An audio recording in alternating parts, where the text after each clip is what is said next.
Andrés Mejía Barño. Andrés Caro. Estamos acá recibiendo en Terrenal a quien nos recibe Así es. en esta casa, en la Casa Negra. Sí. Juanita León, la directora de La Silla Vacía. Muy bonita casa, ¿no? Sí. Sí. Y el café es El café es bueno. a mí me parece muy aceptable. Bueno, muy bueno. Realmente. Bueno, Y está por me ahí. parece muy bien porque nos esmeramos por hacérselo antes de que llegaran. Oiga, Y hay por acá una presencia que no aparece en cámaras, pero que es la más grata presencia que tenemos hoy Sí. acá, que se llama ¿cómo? Aria. Aria. Aria. Ok, saludo para Aria. Arias. que- Juanita, muchas gracias por estar con nosotros y muchas gracias por abrirnos estas puertas. Sí. No, feliz de tener estos invitados tan ilustres. No, Creo que- claro, sí, sí, cómo yo no, cada claro. 15 días estoy. Codirectores, Yo copropietarios de Terrenal. Exactamente, Sí, sí. exacto. minoritarios en cualquier caso, pero ¿por qué no Andrés nos cuenta qué estamos haciendo acá? Estamos empezando, Juanita, Andrés y audiencia de Terrenal y de La Silla Vacía, por supuesto, un ciclo muy interesante que se llama Ideas en Movimiento. Ideas en Movimiento va a ser un ciclo de 6 episodios que vamos a hacer en cooperación con La Silla Vacía y aquí en esta sede tan hermosa de la Silla Vacía, de estos estudios tan buenos, en el que vamos a examinar temas de vanguardia de nuestra época, de nuestra era, los temas más complejos, en los que más tenemos que pensar hacia el futuro, no necesariamente malos. Aquí hay cosas de todo carácter. Vamos a hablar sobre la verdad, vamos a hablar sobre la población, vamos a hablar sobre muchas cosas. Hoy es el primero de esos episodios y pues qué mayor honor para eso que tener a Juanita León aquí con nosotros. Y estos episodios, Juanita y Andrés, llegan gracias al respaldo de Uber, que también, por supuesto, está siempre en movimiento. Así es. Qué original. Me gustó mucho esa introducción. Oiga, yo me echo eslogans por ahí Sí. y luego los adoptan y nunca me pagan. ¿Cómo cuáles? Una vez, mire, una vez yo estaba, pero esta historia es completamente cierta. Una vez yo estaba haciendo un trabajo de consultoría para una empresa y estaban hablando ahí un tema en una reunión y a mí se me ocurrió una idea y lo dije, no lo voy a repetir porque tendría que exponer a la empresa y dije eso y un eslogan fantástico y nadie o sea, me aplaudieron en ese momento pero no me reconocieron nada más. Oiga. Oye, me dijeron que lo del periodicazo también es tuyo, pero No, yo creo el que periodicazo. ya puedes decir que lo dejen de usar, Oiga, ¿no? no, el periodicazo Ya- es ya el de Juan suficiente. Daniel Oviedo, ¿no? Sí. Que me parece desde el punto de vista del impacto un buen... Pero ya, ¿no? No lo sé, no sé, teníamos esa discusión. Sí, ¿tú también consideras que el periodicazo está ya...? Sí, ya. ¿Agotado? O sea, ya. periodicazo para el periodicazo. Periodicazo de ayer. Sí, exacto. Ya, El no, periodicazo de ayer. Bueno, Juanita, Bueno, un muchas saludo. gracias de nuevo. Y hoy vamos a hablar de la verdad. Hoy vamos a hablar de la verdad, ya. Tema pequeño. tema pequeño. Mejía seguramente va a querer que empecemos con los presocráticos, como siempre, pero no, vamos a hablar de qué está pasando con la verdad. Y me parece que es muy oportuno empezar con Juanita, porque has hecho un medio de comunicación dedicado a la verdad, y también porque están pensando en La Silla qué está ocurriendo con la verdad en el mundo contemporáneo, y sobre todo con los desafíos políticos, del populismo, pero también tecnológicos de la inteligencia artificial. Pero antes, Andrés, de empezar a hablar de lo que está ocurriendo, me gustaría pensar, Juanita, cómo una periodista como tú piensa en la verdad. La verdad que es, digamos, cómo la piensas, cómo la conceptualizas, como diría el Como caballista diríamos Andrés en Mejía. Terrenal, sí. Sí. Bueno,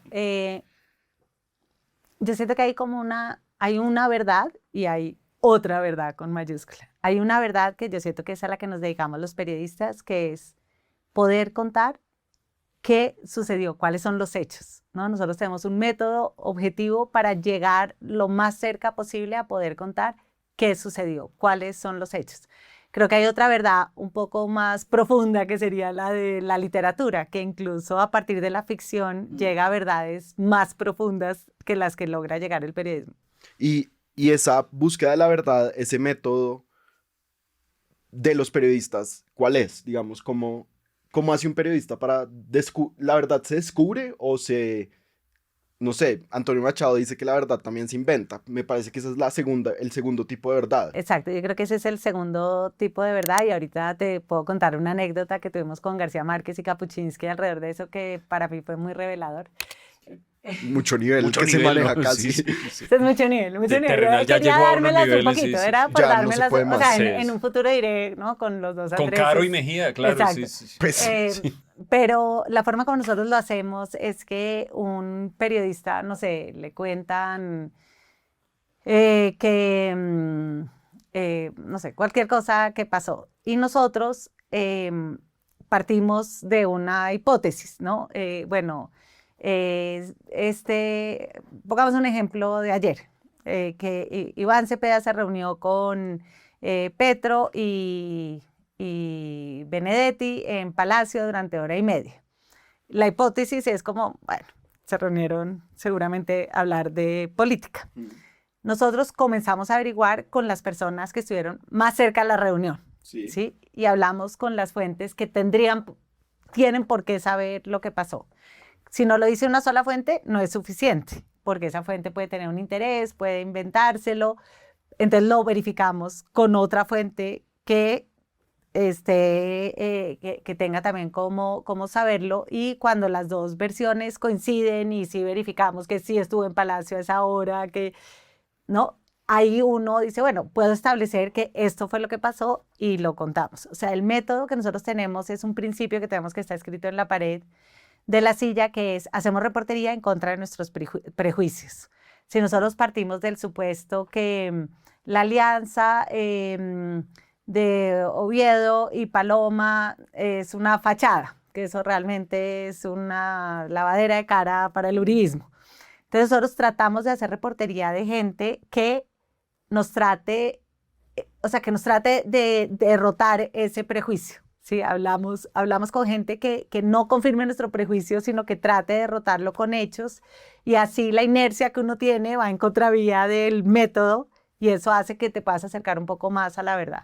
Que es un poco también, es un poco científico el método también. Digamos, es empírico. Es empírico. En ir a buscar los hechos, pero Juanita, digamos, desde una perspectiva crítica, y si me permites ahí asumir un rol como de abogado del diablo, hay gente que dirá, pero esa objetividad no existe, porque todo el mundo tiene unos ojos, y esos ojos han sido formados a través de sus vivencias personales, sus intereses, o sus intereses de clase social, sus prejuicios políticos, pero tú y el equipo que te acompaña aquí llevan muchos años de alguna manera sosteniendo con su ejercicio práctico la idea de que eso sí es posible.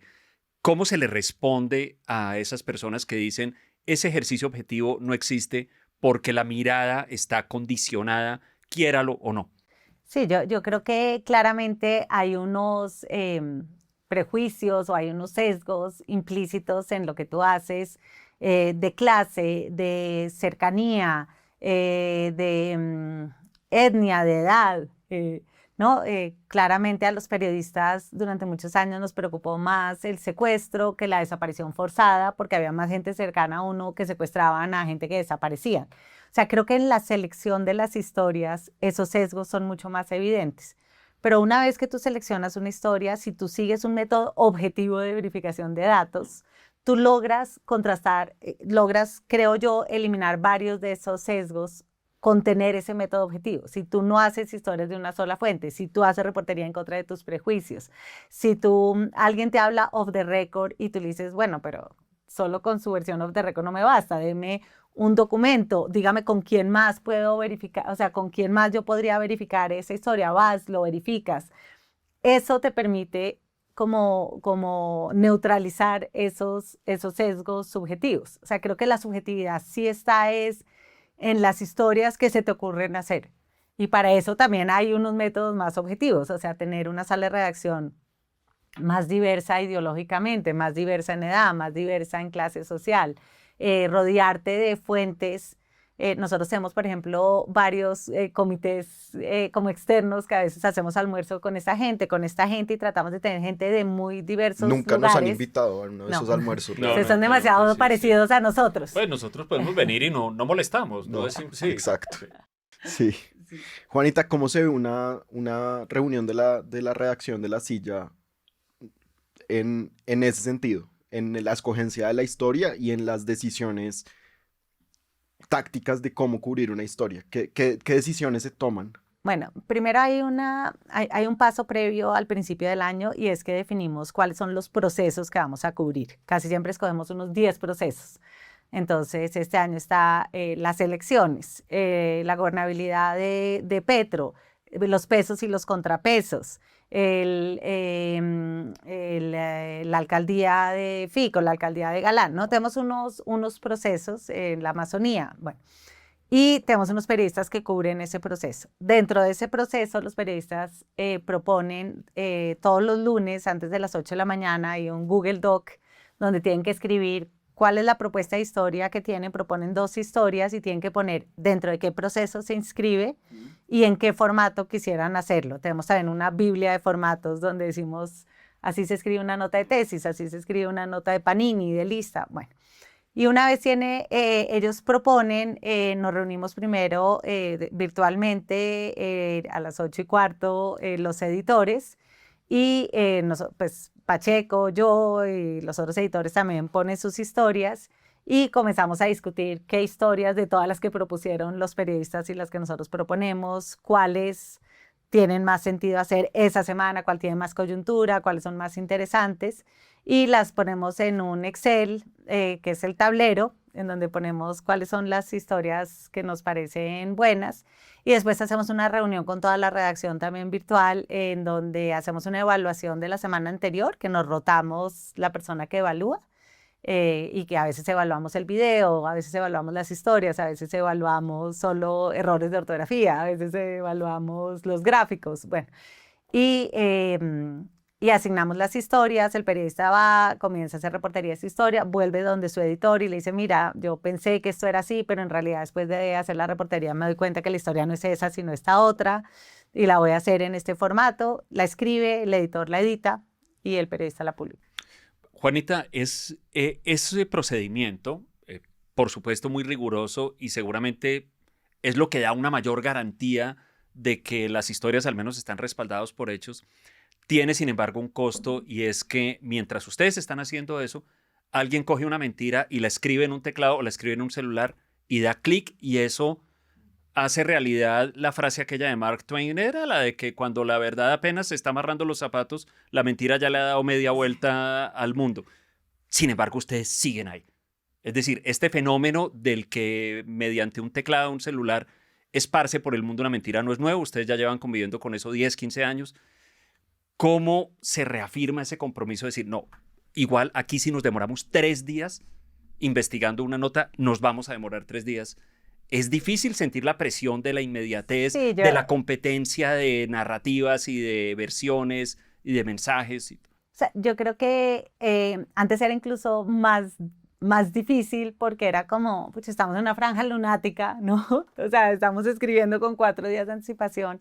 Creo que tener el en vivo nos ha ayudado mucho a que nos permite muy rápidamente recoger lo que están diciendo otros medios, hacerle una curaduría básica a eso, y así nos permite concentrarnos en nuestra propia agenda, que nos permite tener más días de reportería. Pero a veces sí es frustrante, sobre todo para la unidad investigativa, porque la unidad investigativa se demora un mes haciendo una historia. Sí, porque esas investigaciones sí nos toman mucho tiempo, verificar una cantidad de datos, poner derechos de petición. Aquí nadie nunca te da información pública, entonces te toca poner derechos de petición, te los niegan, poner una tutela. Mientras todo eso pasa, mes y medio. Y hay veces, pues vamos por la mitad y lo saca otro medio así tal cual. Y uno dice, bueno, pues así es, pero yo siento que nosotros estamos muy convencidos de que ese es el periodismo que queremos hacer, que es un periodismo que sigue siendo de nicho, no es para todo el mundo, pero siento que la gente que nos lee es la gente que toma las decisiones más importantes de Colombia, y entonces vale la pena, como ustedes dos. Como nosotros, obviamente. por ejemplo. Mejía, Sí, de inversión. sí, exacto. Juanita, la relación entre la verdad y el poder ha sido siempre una relación complicada, tanto personas que piensan que los poderosos son quienes crean la verdad o la revelan religiosamente, o los poderosos son a quienes no se les puede decir la verdad porque es mostrarlos desnudos, y están esas historias, esas fábulas casi de los emperadores que tenían a alguien que siempre les podía decir la verdad, el rol del consejero que dice la verdad. Y en la democracia liberal, y yo sé que La Silla tiene un compromiso con la democracia liberal, la verdad no se produce necesariamente desde el poder, sino afuera del poder, como en el periodismo, en el comentario, en las universidades. ¿Cómo concibes esa relación entre poder y verdad y en qué medida la silla o un medio de comunicación importante es también un medio poderoso por su forma de producir verdades o de producir mentiras, de decir que algo es mentira. Claro, yo siento, nosotros en la silla definimos el poder, que es lo que cubrimos, como aquellos que tienen la capacidad de hacer que algo pase o que no pase, ¿no? Que tienen esa capacidad de influir y determinar eso. Y parte del poder es definir, es que te puedes abrogar como la pretensión de definir qué se dice sobre ti, ¿no? Y eso es un poder que tratan de ejercer los poderosos, ¿no? O sea, Petro, ¿no? Te dice esto sí, esto no, eres esclavista si dices esto, eres... Y eso es como una pretensión, que obviamente es una pretensión un poco falaz porque, pues porque el periodismo y la verdad terminan imponiéndose más temprano que tarde. Pero obviamente que siempre hay una lucha entre las narrativas que quieren armar desde el poder y la verdad que le abre huecos a esas narrativas. En campaña sí que es evidente eso, ¿no? Lo que pasó con Abelardo de la Espriella, pues le abrimos un hueco a su narrativa de que era un gran mega empresario. A Cepeda le abrimos un hueco a su narrativa de que la mención en el computador de Reyes era un montaje.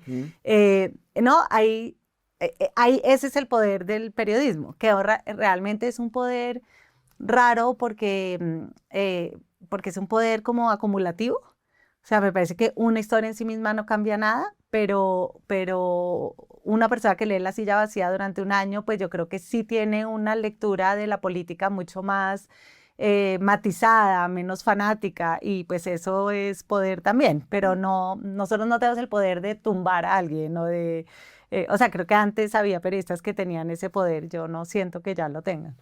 Juanita, un desafío a la cuestión de la verdad en los debates contemporáneos viene, por supuesto, con la revolución digital y el hecho de que ahora todos somos o podemos ser creadores de contenido. A mí me parece que eso es una revolución bienvenida en muchos aspectos, pero trae también unas cosas problemáticas.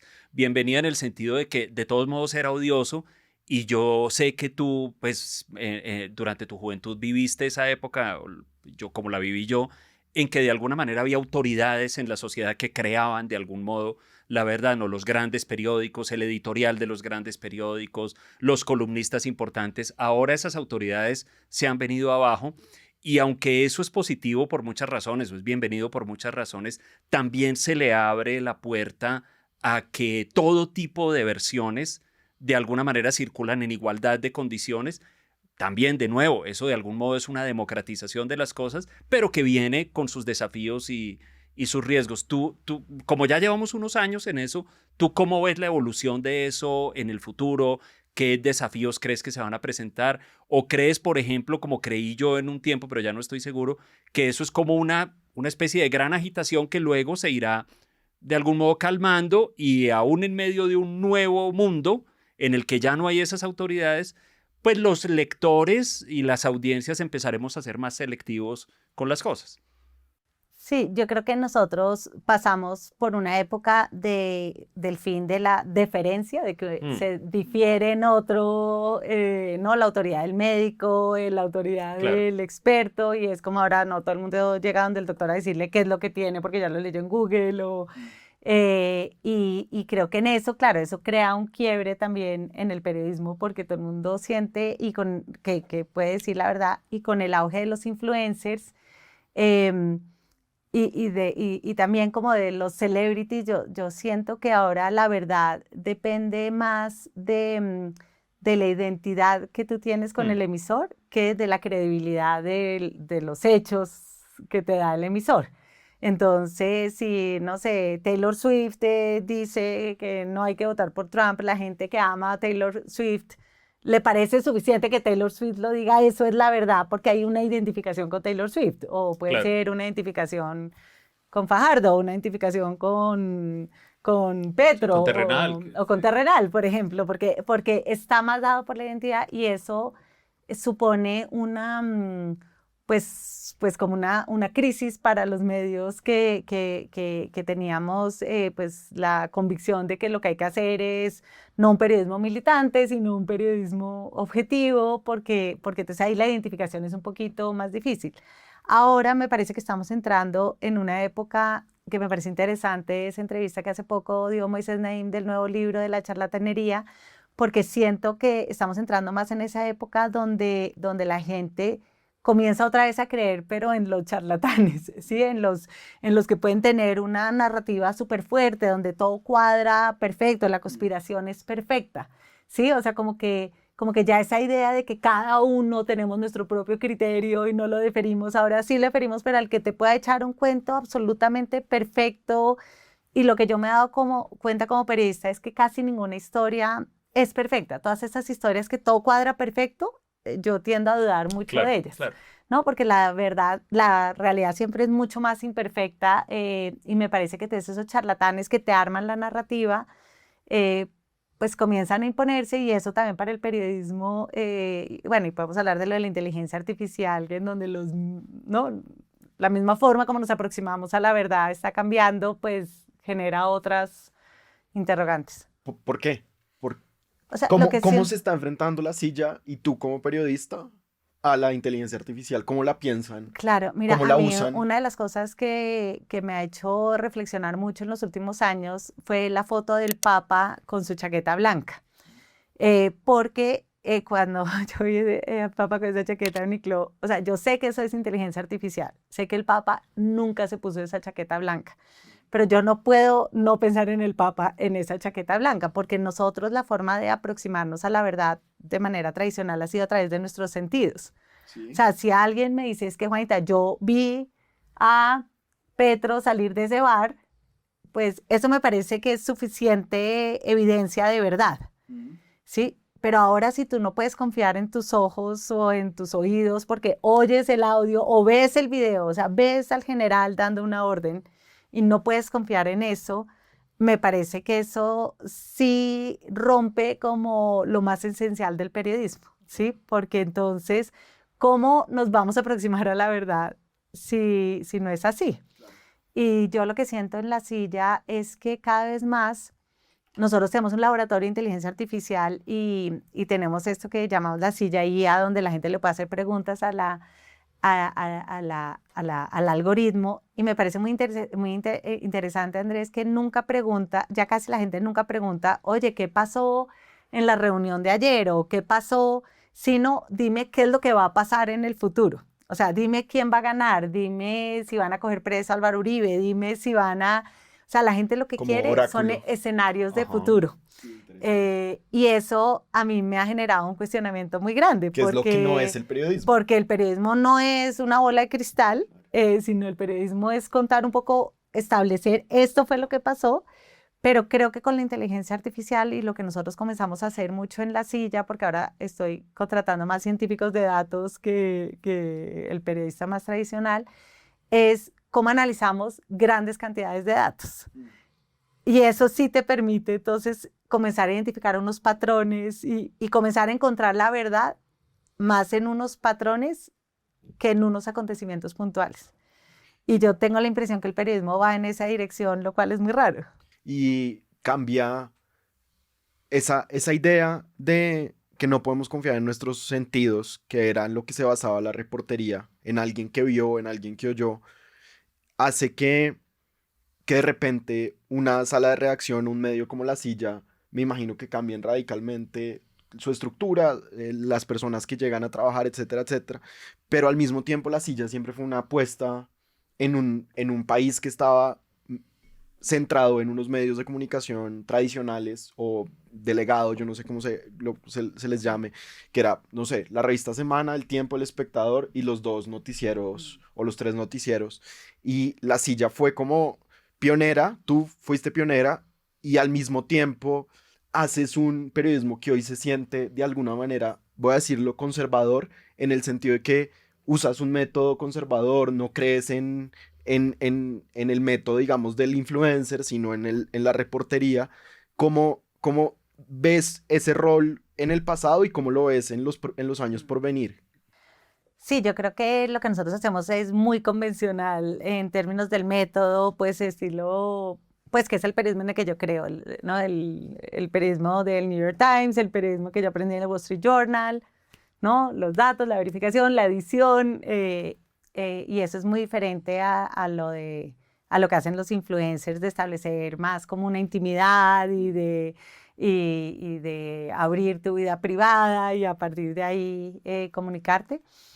Aunque nosotros hemos tratado en los últimos 10 años, 8 años, también fuimos pioneros en comenzar a producir información de calidad para las redes, con videos, con cosas pues que cuando creé La Silla nunca se me había ocurrido. Pero ahora siento que la forma a donde nos estamos dirigiendo es que vamos a comenzar a producir periodismo es para los asistentes de IA que van a tener las personas que se quieren informar. O sea, tú, Andrés, vas a decir, le vas a dar un prompt a tu IA diciéndole, dame todo lo que aparezca hoy sobre las elecciones. Tú no vas a venir a La Silla Vacía seguramente, sino que vas a tener, entonces La Silla va a terminar es produciendo la información a esos asistentes. ¿Y eso qué implica? Sí, porque esos asistentes de IA no están buscando historias, ellos están buscando datos.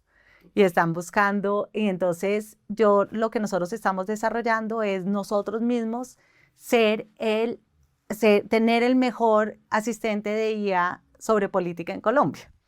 Y creo que eso pues va a ser una diferencia porque la gente va a querer tener nuestro propio asistente en su celular o donde lo vaya a tener. Pero eso sí supone comenzar a pensar el periodismo más en función de los datos que de las historias. Y eso para un periodista formado en periodismo es muy raro porque nuestra unidad básica de trabajo son las historias. Juanita, la Silla Vacía se define desde el principio, o creo que su vocación es ser un medio especializado en observar, documentar, escribir lo que hace el poder. La gente que está en el poder, los organismos que tienen poder, etcétera. Y poder tradicionalmente ha sido definido en términos de poder político, poder militar, poder económico, pero parecería que hay una nueva categoría de poder que es el ser generador de la verdad. Y alguien se para en la silla del poder y dice, esta es la verdad sobre el país, sobre lo que está ocurriendo y todo. En algunas ocasiones con afirmaciones que parecen completamente estrambóticas, pero que tienen su audiencia y que efectivamente convencen a un número importante de personas. ¿Qué hace frente a eso el periodismo y qué crees tú que puede hacer frente a eso la sociedad, la opinión, lo que se llama la opinión pública, que tradicionalmente ha sido también, por ejemplo, en Colombia, un órgano muy activo de monitoreo del poder y de crítica del poder? Sí, Andrés, nosotros siempre desde que nació La Silla Vacía hace 17 años hemos cubierto el poder, pero el poder ha ido cambiando. Entonces antes, por ejemplo, nosotros cubríamos un montón a las cortes, cubríamos una cantidad mucho más al Congreso. Después comenzamos a cubrir los movimientos sociales, porque con las protestas del 2019 y del 2021 el poder se desplazó mucho a la calle. Cubríamos los medios de comunicación también y cada vez más cubrimos más a los influencers que a los medios de comunicación. Entonces, no sé, la semana pasada hicimos una historia sobre quién es Westcol, el que entrevistó a Petro, porque pues él pues tiene poder. O sea, claro. Petro y Uribe le van a hablar en 2 semanas. Cuando no le dan entrevistas a la mayoría de los medios de comunicación. Entonces, nosotros cada vez más cubrimos, por ejemplo, a los influencers. Los cubrimos en elecciones, los cubrimos porque ellos son una fuente de poder grandísimo. De hecho, una de las cosas que más ha cambiado entre las elecciones del 2022 y las del 2026 es el ecosistema informativo en Colombia. O sea, el poder de los medios públicos aliados con los influencers pagados con nuestros impuestos del petrismo han cambiado totalmente la percepción de realidad que tienen los colombianos que antes solo veían los noticieros del establecimiento y en muchos sentidos es bueno porque tienen una visión mucho más compleja, pero al mismo tiempo hay un uso y un abuso propagandístico de los recursos pues bastante grande también. Juanita, ¿cómo ha sido desde que tú te dedicas al periodismo, cómo cambió el ecosistema de de creación de verdad, digámoslo, el ecosistema epistemológico de los colombianos? Desde que empezaste a ser periodista, ¿cómo está hoy? Sí, cuando yo comencé que yo comencé a ser periodista en Colombia en el 98, cuando llegué al Tiempo, yo trabajaba era la subdirectora de reportajes y entonces hacía reportajes para El Domingo. Y muchas veces mi historia abría el periódico y era impresionante el poder que yo sentía, ¿no? A los 20 y pico años, abriendo el periódico con mi historia, porque de verdad todo el mundo, yo sentía que todo el país, obviamente no era todo el país, porque pues a la mitad del país nunca le ha importado lo que dice el periódico, pero todo el país como político, opinador, le importaba lo que Y decía mucho. la historia, y mucho, o sea, pero mucho era mucho, o sea, radio, Julito,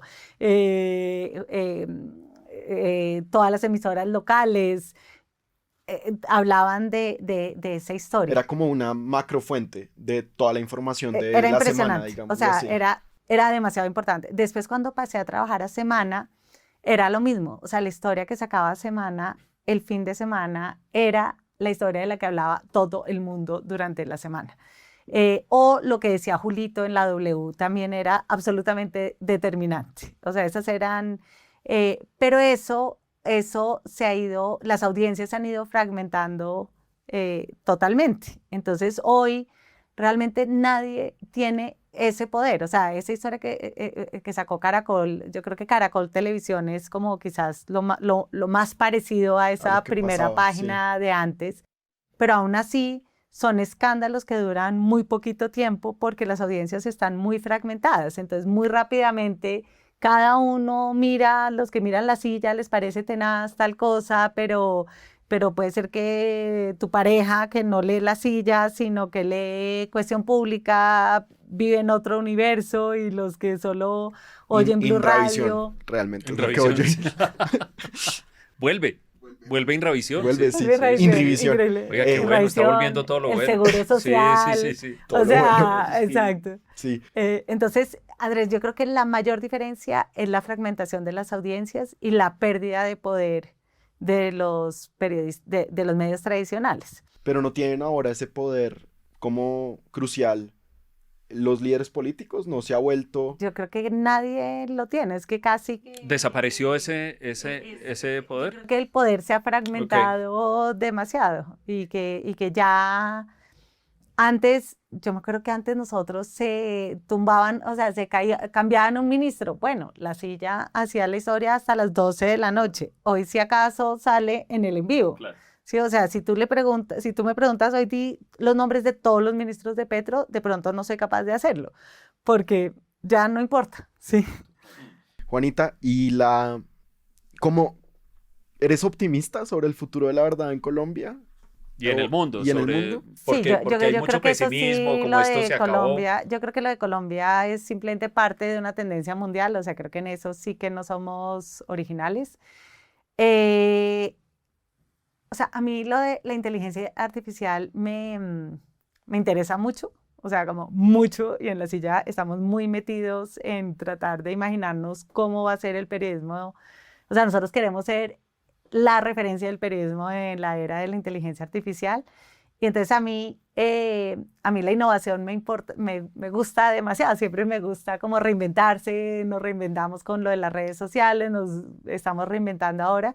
Entonces a mí me emociona eso, pero me preocupa a un nivel más profundo que desaparezca el valor de la verdad, o sea, que no importe que Iván Cepeda hoy diga que no es verdad que estuvo en una reunión hablando de política con Petro, y lo diga fresco, ¿sí? O sea, eso a mí me indigna, ¿no? Total. O que Abelardo de la Espriella hoy manda una carta a Rubio en donde miente abiertamente diciendo que la silla vacía recibe plata de Soros cuando hace 10 años que no lo hacemos. No le importa. Nosotros Terrenal, estamos terrenal. absolutamente dispuestos. Sí.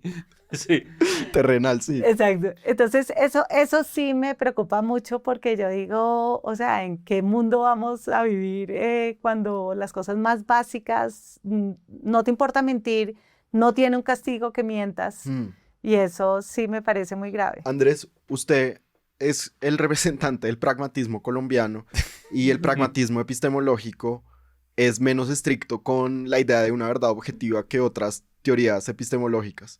¿Usted cómo ve esos silos de producción de verdad desde un punto de vista pragmático casi? Es que yo tengo esa impresión que te comentaba en una pregunta ahora, cuando todo esto empezó, por así decirlo, cuando se rompió ese mundo en el que yo crecí, que de alguna manera la verdad, al menos en lo referente a las controversias sociales y políticas de un país, la creaban órganos de autoridad, el editorial del Tiempo o lo que decía el Tiempo, el Espectador, yo sé, Semana, el noticiero 24 horas, lo que fuera, todas instituciones a las que yo respeto y que creo que hicieron un trabajo importante, pero también es importante decir que, no voy a decir manipulaban, pero sí de alguna manera moldeaban las cosas en función de sus perspectivas, sobre todo políticas. Yo celebro como bienvenida esta especie de anarquía que hay en el mundo de hoy. Digamos, la supervivencia de la silla durante 17 años, no solo la supervivencia en el sentido que todavía exista, sino en que persista con sus métodos, es testimonio de que en esa anarquía todavía se puede vivir, acogiéndose a un compromiso con la investigación empírica de la verdad.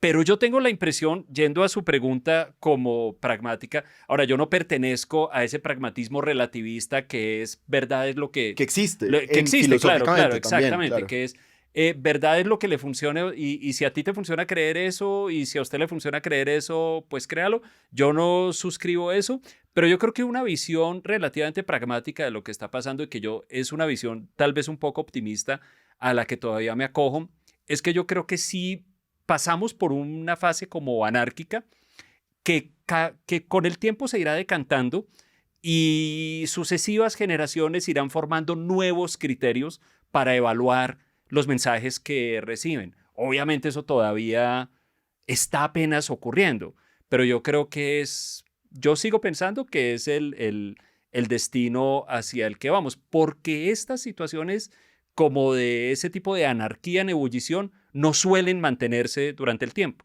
Generalmente no son estables. Buscan un asentamiento que yo creo que puede ser ese, y en ese asentamiento quienes hayan persistido en la utilización de métodos rigurosos para informar lo que hacen, creo que tienen una ventaja en el momento en que llegue. Sí, creo que eso es verdad, si persiste la democracia liberal como forma de organización política. Creo Claro. que si cambia eso, si cambia eso, entonces también cambia el lugar de la verdad en una sociedad. Juanita, para terminar, ¿por qué no volvemos a la pregunta por las historias y la reportería con la anécdota de García Márquez y Kapuscinski? Solo para dármela. Sí. No, mira, yo cuando tenía como 24 años, 25 años, fui a un taller que organizó la Fundación Gabo en México con Ryszard Kapuscinski, que era este legendario periodista polaco, que había vivido bajo la cortina de hierro, había hecho las historias más alucinantes. Y éramos como 8 periodistas jóvenes latinoamericanos, como con grandes ambiciones y bueno, estábamos muy felices de estar con Kapuscinski. Pero como era en México, llegó García Márquez, que era amigo de Kapuscinski, a saludar a Kapuscinski, y como García Márquez era tan vanidoso, no se aguantaba que todos estuviéramos más o menos babeando por Kapuscinski y no por él. Claro. Y entonces él se sentó y decidió hacer el taller con Kapuscinski, lo cual era aún más alucinante, una semana con los dos compitiendo por seducirnos.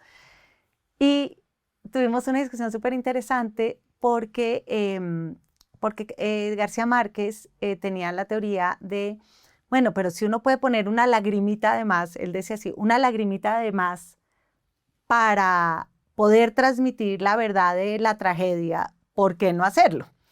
Y estábamos Graciela Mochovsky, que es una periodista argentina increíble, y yo, que acabábamos de llegar de Colombia, y nos parecía como la cosa más subversiva que él dijera eso de una lagrimita de más. Entonces era como, no, pues si no lloró... Que podía ser inventarse el color Exacto, de la camiseta. si no lloró, no lloró. De No acuerdo. es como que lo vamos a poner a llorar para que suene más dramático. Y él decía, pero si así transmites más la verdad, ¿por qué no? Y nosotros eso no, o sea, a mí eso me rayaba mucho la cabeza. Pero claro, siento que, y cuando tú lees los libros, tú lees Caracas se queda sin agua de García Márquez, ese alemán nunca existió, pero el hecho de que exista en su crónica hace que tú entiendas más la verdad de lo que es quedarse sin agua. Pero claro, el contrato con el lector que tenemos los medios hoy en día es que no hay una lagrimita de más. O sea, tú cuentas exactamente lo que sucedió, aunque no puedas transmitir esa verdad quizás más profunda. Entonces, me parece que ahí en esa conversación era muy claro de que estábamos hablando de dos verdades un poco diferentes. Hace unos meses tú hiciste un discurso en el que decías el dato mata el relato y pareció como el discurso programático. Yo creo que así en mi silo de redes sociales se sintió como una gran declaración programática a favor de la verdad, del dato, y al mismo tiempo, volviendo a lo de García Márquez y al compromiso que tienen en la silla por escribir historias de calidad que sean legibles, me parece que hay también un compromiso con el relato, de alguna manera. Claro, basado en la evidencia y todo eso. Y yo creo que eso también... Eso es un relato también. Hay ahí un... Porque la seriedad se transmite en ese cuenta, relato y sí. se cuenta y se hace evidente ahí en la manera como se obtuvo la historia, cómo se verificó, cómo se contrastó. Sí, y siento que de alguna manera, pues, o sea, yo sé que ahora va a haber muchos científicos de datos en la silla, pero el no abandonar el relato ¿Usted ha también es sonado muy... para científico de datos en alguno? Él ha sonado para todo, He pero sonado no. Acá no. No puedo Saludo, un pagarle. saludo a... No, ¿qué tal? Que es que no me puede pagar. Bueno, ¿cómo no, así? ya. Andrés. Andrés, Juanita. Muchas gracias. Andrés, Muchas gracias. Muchas gracias. Extraordinaria conversación, de verdad. Excelente, muchas gracias.